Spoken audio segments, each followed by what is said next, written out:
नमस्कार दोस्तों, आज हम आपको बृहस्पतिवार पे सुनी जाने वाली 5 कहानी सुनाने जा रहे हैं। तो चलिए कहानी शुरू करते हैं। किसी नगर में एक दानी और प्रतापी राजा राज्य करते थे। वह नित्य गरीबों को अन्न धन वस्त्र दान किया करते थे, पर यह बात रानी को बिल्कुल भी अच्छी नहीं लगती थी। वह खुद भी कुछ नहीं करती थी और राजा को भगवान की पूजन अर्चना करने में मना करती थी। एक दिन राजा शिकार खेलने जंगल में गए। रानी महल में अकेली थी। उसी समय साधु का वेश बनाकर बृहस्पति देव वहां आ गए। वह भिक्षा मांगने लगे। तभी रानी ने भिक्षा देने से इनकार कर दिया और कहा, मैं दान पुण्य से तंग आ गई हूँ। मेरे पति सारा धन लुटाते रहते हैं। मेरी इच्छा है सारा धन नष्ट हो जाए, न रहेगा बांस न बजेगी बांसुरी। साधु ने कहा, देवी आप बड़ी विचित्र हैं। संतान व लक्ष्मी सभी चाहते हैं। यदि तुम्हारे पास धन है तो भूखे को भोजन दो, प्यासे को प्याऊ बनवाओ, ऐसे और कई काम करो। परंतु रानी ने उन उपदेश का कोई प्रभाव नहीं पड़ा। वह बोली, महाराज मैं ऐसा धन नहीं चाहती जो हर जगह बांटती फिरूं।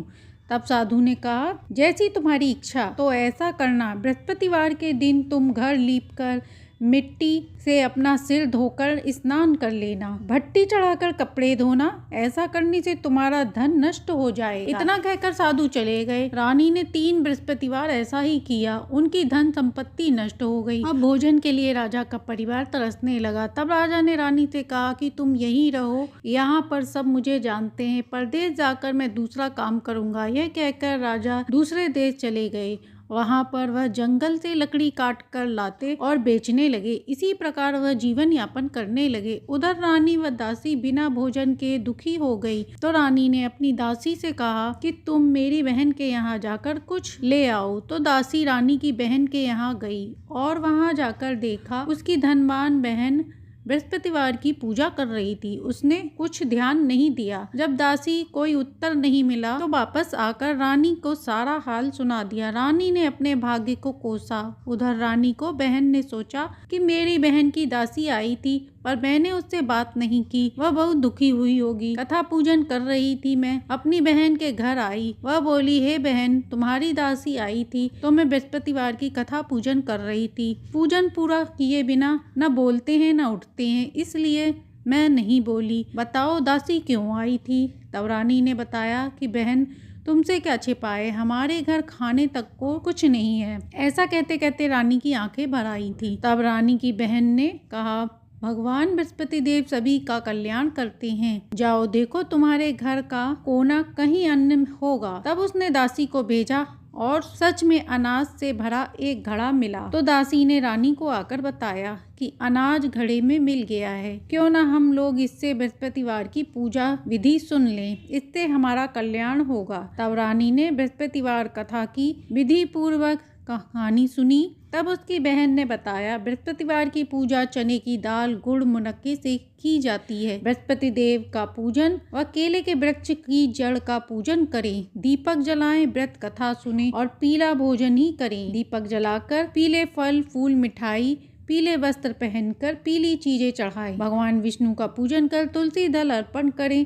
इस प्रकार विधि बताकर बहन अपने घर वापस आ गई। 7 दिन बाद जब बृहस्पतिवार आया तो रानी व दासी चने की दाल गुड़ से पूजन किया। अब पीला भोजन कहाँ से आए, इस बात से दोनों दुखी थी। क्योंकि उन्होंने व्रत रखा था तो बृहस्पति देव उनसे प्रसन्न हुए। इसलिए एक साधारण व्यक्ति का रूप धारण कर बृहस्पति देव उन्हें पीला भोजन दे गए। भोजन पाकर दोनों प्रसन्न हुई और भोजन ग्रहण किया। इसके बाद वह दोनों व्रत पूजन करने लगी। ऐसा करने से धीरे धीरे उनके पास फिर से धन आ गया और अब रानी पहले की तरह अमीर होने लगी। तो दासी ने कहा, देखो रानी आप पहले की तरह आलस न करें, भगवान की कृपा से हमारे पास धन आ गया है। तब रानी को समझ आ गई, अब हमें दान पुण्य करना चाहिए, धन को शुभ कार्य में खर्च करना चाहिए, जिससे तुम्हारे कुल का यश बढ़ेगा, पितृ प्रसन्न होंगे। दासी की बात सुनकर रानी धन को खर्च करने लगी। इससे उसका यश बढ़ने लगा। एक दिन राजा जंगल में आसन जमाकर बैठ गए। वह अपनी रानी को याद कर व्याकुल होने लगे। तभी एक महात्मा उधर से गुजर रहे थे। उन्होंने देखा, उनके व्याकुलता का कारण पूछा तो उनने सब बता दिया और रोकर सारी व्यथा सुनाई। महात्मा बोले, तुम्हारी रानी बृहस्पतिवार के दिन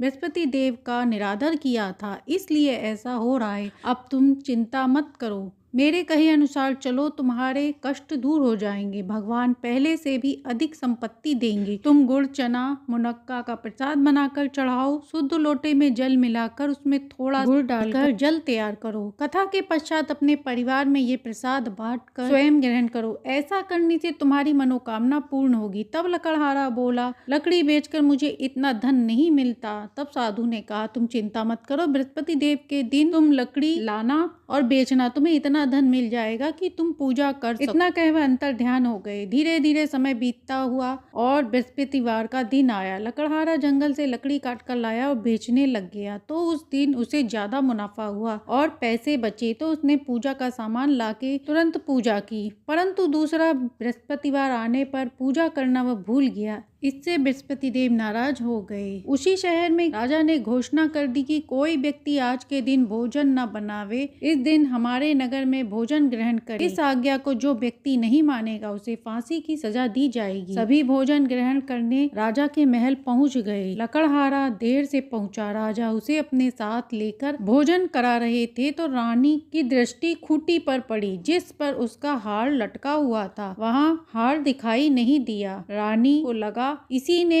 हार चुरा लिया है। उसे कारागार में डाल दिया गया। वो बहुत दुखी हुआ और साधु को याद करने लगा, जो जंगल में उसी समय साधु के रूप में बृहस्पति देव आकर प्रकट होकर कहने लगे, तूने बृहस्पतिवार का व्रत नहीं किया है, इसी कारण यह सब हो रहा है। अब तू चिंता मत कर, कारागार के पास तुझे कुछ पैसे मिलेंगे, उन्हीं से तू पूजा की सामग्री इकट्ठी कर और पूजन करना, इससे तेरा कल्याण होगा। अब लकड़हारे ने वैसा ही किया। अगले दिन राजा को सपने में बृहस्पति देव ने दर्शन दिया और कहा कि तुम उसे छोड़ दो, वह निर्दोष है। रानी का हार उसी खूंटी पर लटका है। यदि तू ऐसा नहीं करेगा तो मैं तेरा राज्य नष्ट कर दूंगा। अगले दिन राजा ने रानी का हार देखा, वह खूंटी पर था। उसने उसे छोड़ दिया। लकड़हारे को बुलाकर क्षमा मांगी और धन धान्य देकर विदा किया। राजा अपने नगर के निकट पहुंचा तो वहां नहर, कुएं आदि देखकर पूछा तो पता चला कि यहाँ की रानी दासी ने बनवाए हैं। तब रानी पता चला कि राजा आ रहे हैं तो उसने अपनी दासी से कहा कि तुम दरवाजे पर खड़ी हो जाओ, राजा आए तो लिवा लाना। जब राजा आए तो रानी पर क्रोध से बोले कि तुम यह सब धन कहाँ से लाई हो। तो रानी ने बताया कि हमें तो बृहस्पति देव ने दिया है। तब राजा ने निश्चय किया कि सभी लोग हर बृहस्पतिवार पूजन करते हैं, हम हर रोज प्रतिदिन 3 बार कथा कहेंगे। अब राजा दुपट्टे में चने की दाल बांधे रहते तथा दिन में 3 बार कहानी कहते। एक रोज राजा ने विचार किया कि चलो अपनी बहन के यहाँ चलते हैं। इस तरह राजा घोड़े पर सवार हो अपनी बहन के यहाँ चल दिए। मार्ग में उन्होंने देखा कि कुछ आदमी मुर्दे को ले जा रहे हैं। उन्होंने रोककर राजा ने कहा, अरे भाइयों, मेरी बृहस्पति देव की कथा सुन लो। लोग बोले, हमारा आदमी मर गया है, इसको अपनी कथा की पड़ी है। परंतु कुछ लोगों ने कहा कि सुन लो, चलो भाई सुनाओ। तो राजा चने की दाल निकाल कर कथा कहने लगे। आधी कथा में मुर्दा हिलने लगा और जब कथा समाप्त हो गई तो वह व्यक्ति जीवित होकर राम राम कहने लगा। यह देख लोग आश्चर्य में पड़ गए। आगे मार्ग में उसे एक किसान मिला। उसने किसान से कहा, मेरी कथा सुन लो। तब वह बोला, जब तक तेरी कथा सुनूंगा तब तक हल जोत लूंगा। यह कहकर वह चल दिया। थोड़ी देर में उसके पेट में दर्द होने लगा। उसकी पत्नी रोटी लेकर आई तो उसने देखा उसके पति के पेट में दर्द हो रहा है। उसने सब कुछ सुन लिया था। वह दौड़ती हुई आई और बोली राजा से कि भाई अपनी कथा सुना दो। कथा सुनते ही किसान के पेट का दर्द गायब हो गया। राजा अपनी बहन के घर गए। बहन ने भाई का खूब स्वागत किया। अगले दिन प्रातःकाल राजा जागे। उसने अपनी बहन से कहा कि कोई ऐसा व्यक्ति हो जिसने भोजन ना किया हो, वह मेरी कथा सुन ले। बहन बोली, भैया यह ऐसा देश है, यहाँ पहले भोजन होता है उसके बाद कोई काम। वह बोली, पड़ोस में देख कर आती हूँ, पर कोई ऐसा व्यक्ति न मिला। एक कुम्हार के घर गई, उसका लड़का बीमार था। बीमारी के कारण यहाँ 3 रोज से किसी ने भोजन नहीं किया था। तब उसने कुम्हार को कथा सुनाई। कथा सुनते ही कुम्हार का बेटा सही हो गया। अब तो राजा की प्रशंसा होने लगी। अब राजा ने अपनी बहन से कहा कि तुम भी मेरे साथ चलो। तो उसकी सास ने कहा, तुम जाओ, तेरे भाई के कोई औलाद नहीं है, तुम बच्चों को मत ले जाना। बहन ने भाई से कहा, भैया मैं तो चलूंगी पर कोई बालक नहीं चलेगा। तब राजा ने कहा, बालक नहीं चलेगा तो तुम क्या करोगी चलकर। यह कहकर राजा अपने नगर को वापस लौट आए। राजा ने अपनी रानी से कहा, हम निर्वंशी हैं, कोई हमारा मुंह देखना पसंद नहीं करता। तब रानी ने कहा, हे प्रभु, बृहस्पति देव ने हमें सब कुछ दिया है, अब वह हमें औलाद भी अवश्य देंगे। उसी रात को बृहस्पति देव ने राजा को स्वप्न में कहा, हे राजन, तुम्हारी रानी के बहुत जल्द संतान होगी, 9वें महीने सुंदर पुत्र की प्राप्ति होगी। जब राजा बोला, हे रानी, स्त्री बिना भोजन के रह सकती है पर कहे बगैर नहीं रह सकती। जब मेरी बहन आए तो तुम कुछ मत कहना। रानी ने सुनकर हाँ कर दिया। जब राजा की बहन आई तो बधाई देने भैया के घर। तब रानी ने कहा, घोड़ा चढ़कर नहीं आई, गधा चढ़कर आई हो। तब राजा की बहन ने कहा, यदि मैं ऐसा न करती तो तुम्हें संतान सुख नहीं मिलता। बृहस्पति देव ऐसे ही हैं, जैसी जिसके मन की कामना होती है सभी को पूर्ण करते हैं। जो यह कथा सुनता सुनाता है, बृहस्पति देव उसकी सभी कामना को पूर्ण करते हैं। अब सुनते हैं दूसरी कहानी। एक गांव में साहूकार व साहूकारनी रहते थे। उनके एक बेटा बहू थे जिनकी अभी शादी हुई थी। साहूकार के बेटे की बहू धार्मिक थी, पूजा पाठ करती थी। वह नित्य नियम से केले के पेड़ को सींचती थी और कहती, हे भगवान, यदि मुझे एक बेटा हो जाए तो मैं अपनी नंद का ब्याह आपके साथ करा दूंगी। वह पूरे माह पूजा करती और मन ही मन यही प्रार्थना करती। तब भगवान ने सोचा कि चलो आज मैं इसकी सुन लेता हूँ और देखता हूँ कि वह अपनी नंद का ब्याह मेरे साथ कैसे कराती है। इस तरह वह 2-4 महीने बाद गर्भवती हुई और 9वें महीने उसे सुंदर पुत्र की प्राप्ति हुई। वह वचन देकर भूल गई, पर भगवान थे। जब बहू को 1.25 महीने हो गया तो वह अपने मायके जाने लगी। पहले जमाने में पैदल ही जाना होता था, तो वह रास्ते से गुजर रही थी। केले के पेड़ से आवाज आने लगी कि तुमने कहा था यदि मुझे बेटा हो जाएगा तो मैं अपनी नंद का ब्याह तुम्हारे साथ करा दूंगी। अब अपना वादा पूरा करो। बहू ने सुना और मायके की तरफ चल पड़ी। वहाँ कुछ दिन रही पर उसका मन नहीं लगा। इसके बाद माता पिता भाई बहन ने पूछा तो उसने उन्हें कुछ नहीं बताया। मायके से ससुराल आ गई। बहू परेशान थी। तब सास ससुर ने पति ने पूछा, क्या बात है? तो उसने कहा, बेटा होने के बाद मेरी तबीयत ठीक नहीं रहती, इसलिए मैं परेशान हूँ। तब घर वालों ने कहा, कोई बात नहीं, तुम कुछ दिनों के लिए आराम करो। अब बहू आराम करती पर वह खाना पीना नहीं खा रही थी। एक दिन उसके पति ने पूछा, उसे डॉक्टर को दिखवाया तो बताया कि उसे कोई बीमारी नहीं है, वह स्वस्थ है।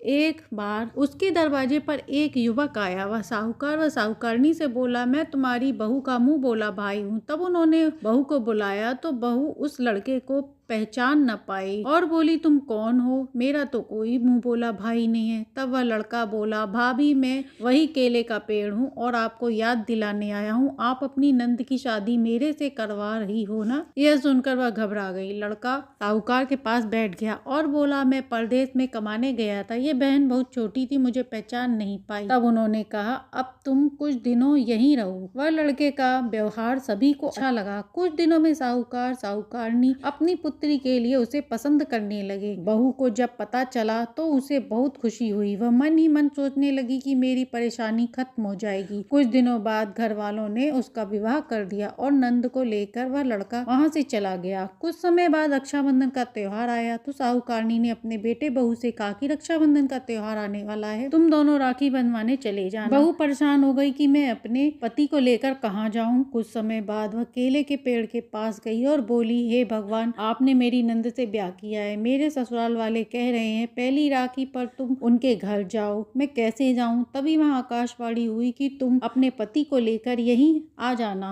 पर 1.25 पहर से ज्यादा यहाँ नहीं रुकना। बहू बोली, ठीक है। जब रक्षाबंधन आया तो बहू अपने पति व बच्चे के साथ उस पेड़ के पास पहुंची तो देखा पेड़ की जगह महल बना है। फिर दोनों अंदर गए तो देखा ननद घर में है और दोनों बैठ गए। भाभी ने कहा, मुझे केले को सींचने का बहुत अच्छा फल मिला।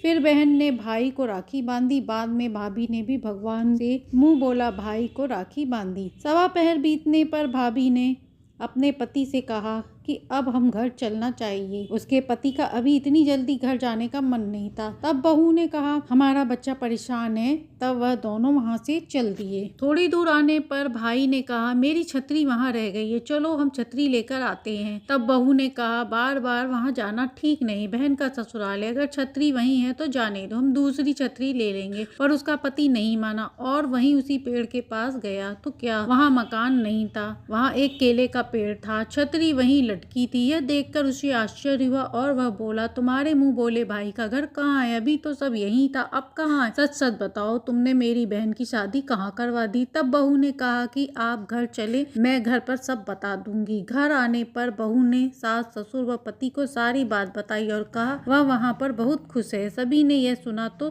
सभी खुश हुए। हे बृहस्पति देवता, जैसे आपने बहू को दिया वैसे ही सबको देना। तो प्रेम से बोलिए बृहस्पति देव भगवान की जय हो। अब सुनते हैं तीसरी कहानी। किसी नगर में एक साहूकार व उसकी पत्नी रहते थे। उसकी पत्नी बहुत कंजूस थी, वह किसी को दान पुण्य नहीं करती थी। एक बार एक ब्राह्मण उसके द्वार पर आया और भिक्षा मांगने लगा। साहूकारनी ने मना कर दिया, कहा कि मैं घर लीप रही हूँ, खाली नहीं हूँ, आप फिर कभी आना। साधु खाली हाथ चले गए। अगले दिन वह फिर आए और भिक्षा मांगने लगे। साहूकारनी ने कहा कि इस समय मैं बच्चे को खाना खिला रही हूँ। वह बोली, महाराज अभी मैं खाली नहीं हूँ, आप फिर कभी आना। अगले दिन ब्राह्मण फिर आए तो उसने फिर टालना चाहा। ब्राह्मण ने कहा, यदि तुमको बिल्कुल ही फुर्सत मिल जाए तो क्या तुम मुझे दान दे दोगी? साहूकारनी ने कहा, हाँ महाराज, यदि ऐसा हो जाए तो मैं जरूर दूंगी। तब साधु ने कहा, मैं तुम्हें एक उपाय बताता हूँ। तुम बृहस्पतिवार को देर से उठो, सारे घर में झाड़ू लगाकर कूड़ा एक कोने में इकट्ठा कर दो, घर में चौका लगाकर स्नान आदि कर घर में कहो कि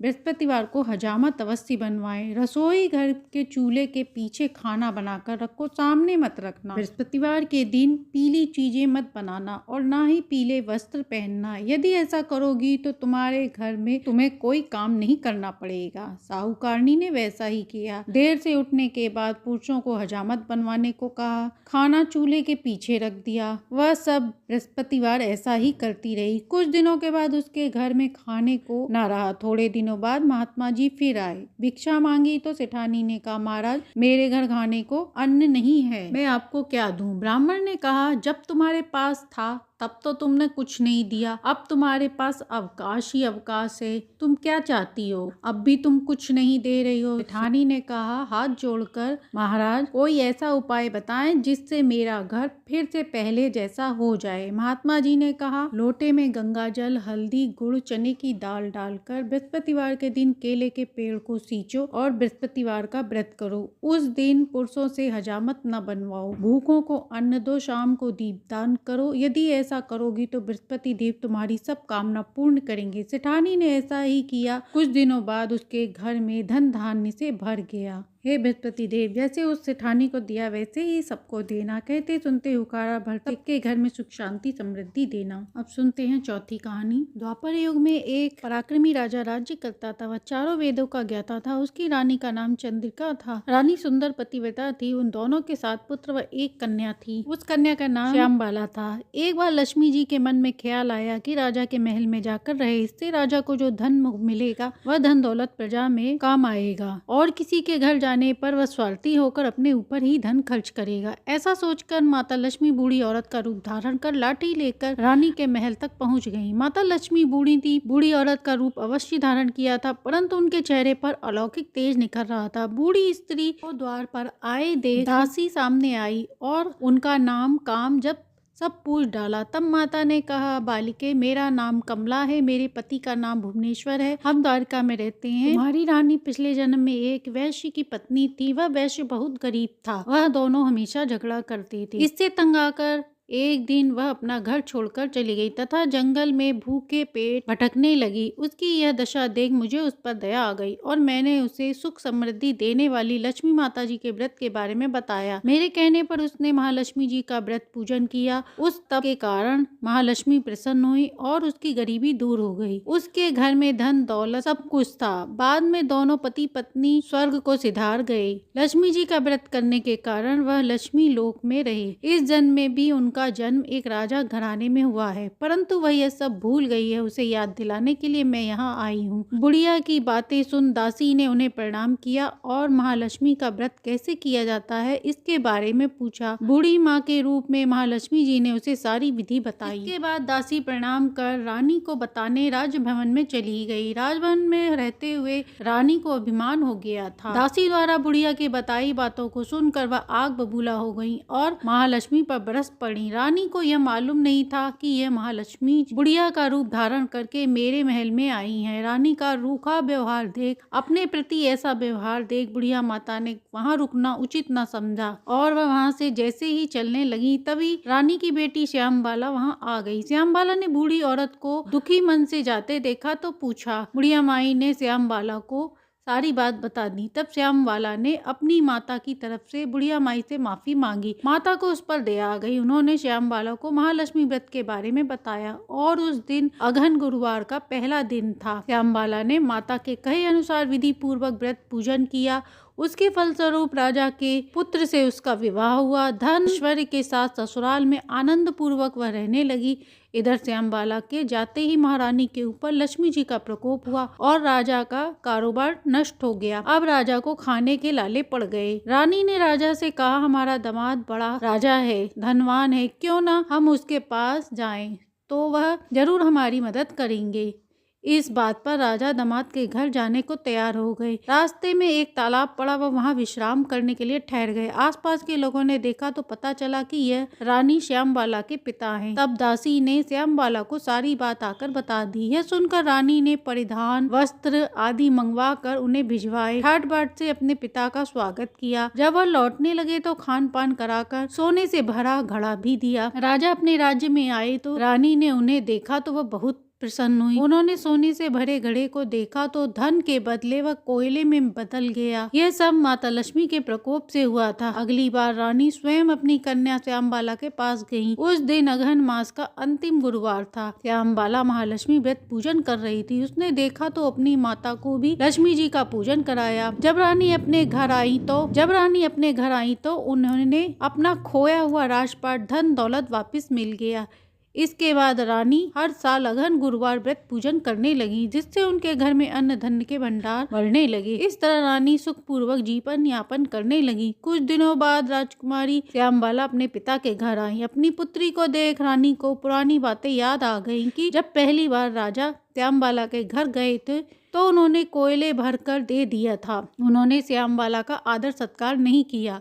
श्यामबाला ने इस बात का बुरा न माना और चलते समय पिता के घर से थोड़ा सा नमक लेकर अपने घर पहुंची। जब उनके पति ने पूछा कि मायके से क्या लाई हो, श्यामबाला ने कहा, वहां से मैं सार लाई हूँ। पति ने पूछा, ये क्या होता है? श्यामबाला ने कहा, थोड़ा रुको, समय आने पर पता चल जाएगा। उस दिन श्यामबाला ने सारा भोजन बिना नमक का परोसा। जब पति ने भोजन चखा तो नमक बिना वे स्वाद लग रहे थे। तब श्यामबाला ने अपने मायके से लाया हुआ नमक भोजन में मिलाया तो स्वाद आया। तब श्यामबाला ने कहा कि यह मायके का सार है। पति को सब समझ आ गया। श्यामबाला से माता लक्ष्मी प्रसन्न हुई। माता प्रकट होकर श्यामबाला से वरदान मांगने को कहा। श्यामबाला ने कहा, माता आपकी कृपा से मेरे पास सब कुछ है, मुझे कुछ नहीं चाहिए। महालक्ष्मी ने कहा, पुत्री मैं तुम्हारी भक्ति से बहुत प्रसन्न हूँ। मैं तुम्हें वरदान देना चाहती हूँ।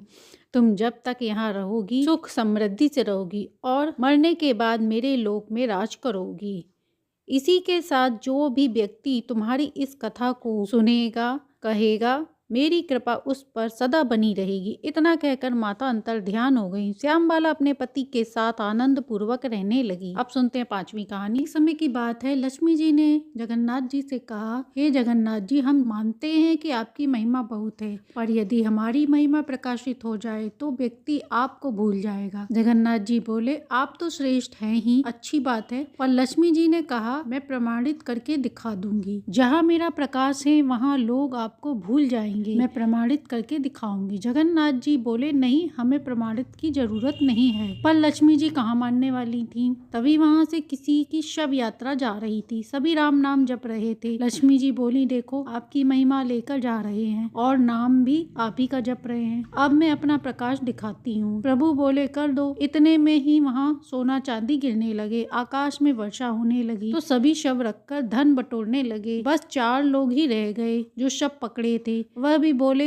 आपस में इतना सारा धन गिर रहा है। उन्होंने सोचा थोड़ी देर वर्षा होनी है, फिर शमशान पिताजी को लेकर जाना ही है, हम भी थोड़ा धन इकट्ठा कर लें। उन्होंने भी धन की इच्छा करने लगे। लक्ष्मी जी बोली, देखो मेरी महिमा, अंतकाल जा रहे हैं पर मेरी कृपा पड़ने पर सब रुक गए। जगन्नाथ जी मन ही मन मुस्कुराए, बोले, देखो देवी, सब तो भागे पर अर्थी पर जो व्यक्ति पड़ा है वह तो नहीं भागा। जब महिमा आपकी है तो सभी पे होनी चाहिए। लक्ष्मी जी बोली, इसके अंदर तो प्राण ही नहीं है। तब जगन्नाथ जी बोले, ये सब आपकी महिमा तो है पर इसमें मैं नहीं है। यदि मैं नहीं रहूंगा तो व्यक्ति आपके पास नहीं जा सकता। लक्ष्मी जी, आप यहाँ पर पड़ी हैं, व्यवस्थित हैं, मेरा मन कहता है इनको उठा लूं, लेकिन जब मैं ही त्याग देता हूँ तो आपकी महिमा कैसे हो। लक्ष्मी जी चरणों में गिरकर माफी मांगने लगी। बोली, हमें क्षमा कर दें। यदि सब कुछ सुंदर है, परिपूर्ण है, परंतु रथ की ओर दृष्टि, रथ के प्रति आकर्षण होता है जब उस पर जगन्नाथ जी विराजते हैं। जिस दिन तुलसी जी की कंठी माला विद्यमान हो जाएगी, हाथों में नाम जप माला आ जाएगी, मुख पर हरि बोल हो जाएगा, तभी तुम्हारी महिमा है। जिस दिन मैंने तुम्हारा त्याग कर दिया उसी दिन टूटना प्रारंभ हो जाना है, इसलिए मुझे धारण कर विराजमान करो। तो ये थी अगहन मास में सुनी जाने वाली बृहस्पतिवार के दिन